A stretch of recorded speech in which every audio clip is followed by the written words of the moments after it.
Hi, good morning. Today's topic is transition state theory or activated complex theory, or otherwise called theory of absolute reaction rate.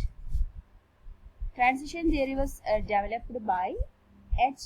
Eyring, that is Henry Eyring, in which he states that when two reactant molecules collide with each other, they first form an unstable activated complex or transition state.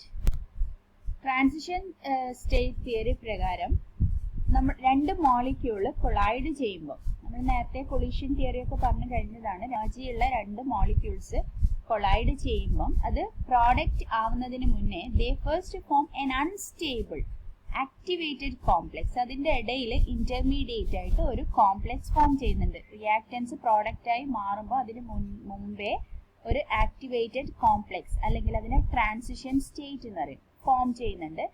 Which is unstable, which having higher energy, highly unstable ആയിട്ടുള്ള high എനർജിയുള്ള ഒരു transition state form ചെയ്യുന്നുണ്ട് എന്നാ പറയുന്നത്.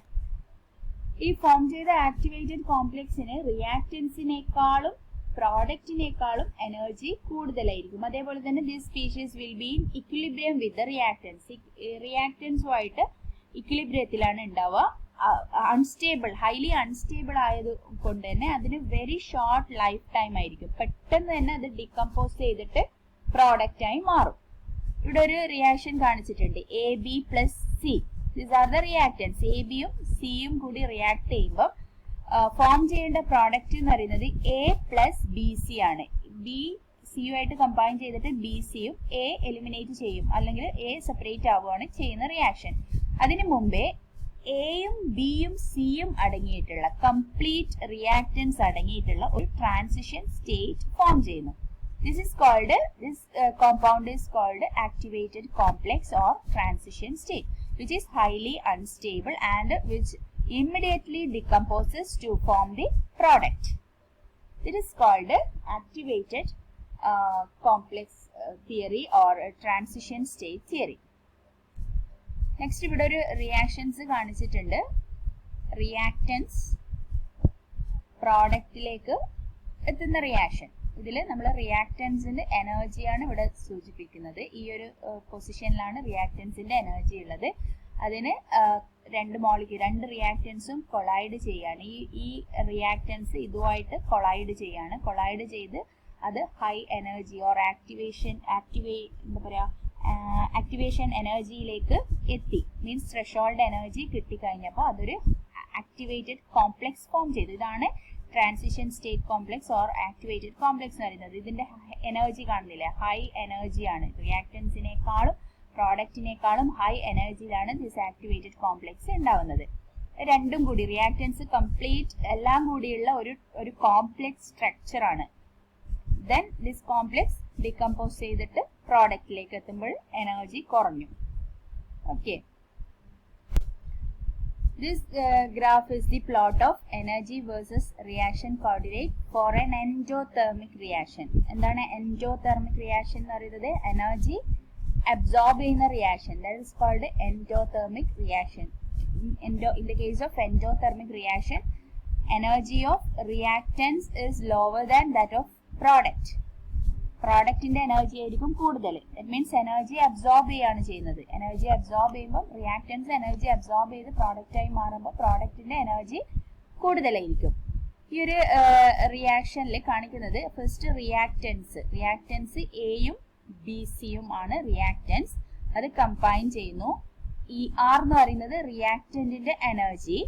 ഇവിടെ E T എന്ന് represent ചെയ്യുന്നത് threshold energy. ഇത്രയുമാണ് അതിന്റെ ത്രെഷോൾഡ് എനർജി വേണ്ടത്. റിയാക്ടൻസിന്റെ എനർജിയിൽ നിന്നും ത്രെഷോൾഡ് എനർജിയിലേക്ക് എത്താൻ വേണ്ടി എത്ര എമൗണ്ട് ഓഫ് എനർജി വേണോ that is called E A, that is activation energy. ഈ ഒരു ഗ്യാപ്പ്, ഇത്രയും എനർജിക്കാണ് ആക്ടിവേഷൻ എനർജി എന്ന് പറയുന്നത്.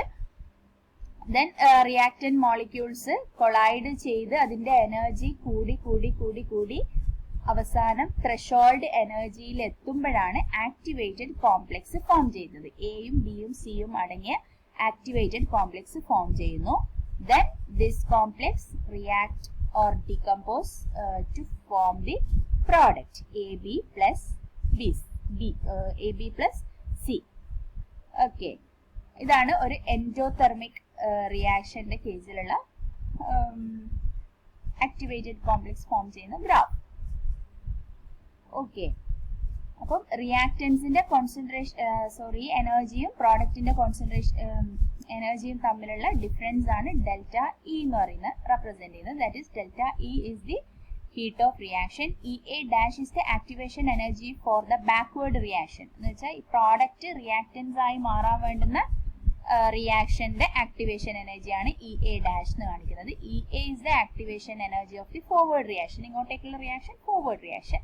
And ET is the threshold energy. ER is the energy of reactants and EP is the energy of product.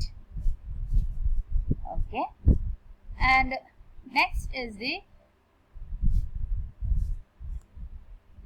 the plot of energy versus reaction coordinate for an exothermic reaction. Exothermic reaction means energy release ചെയ്യുന്ന process. Energy release ചെയ്യുന്ന പ്രോസസ്സിനാണ് exothermic reaction എന്ന് പറയുന്നത്. Therefore, the energy of reactants is higher than that of the product.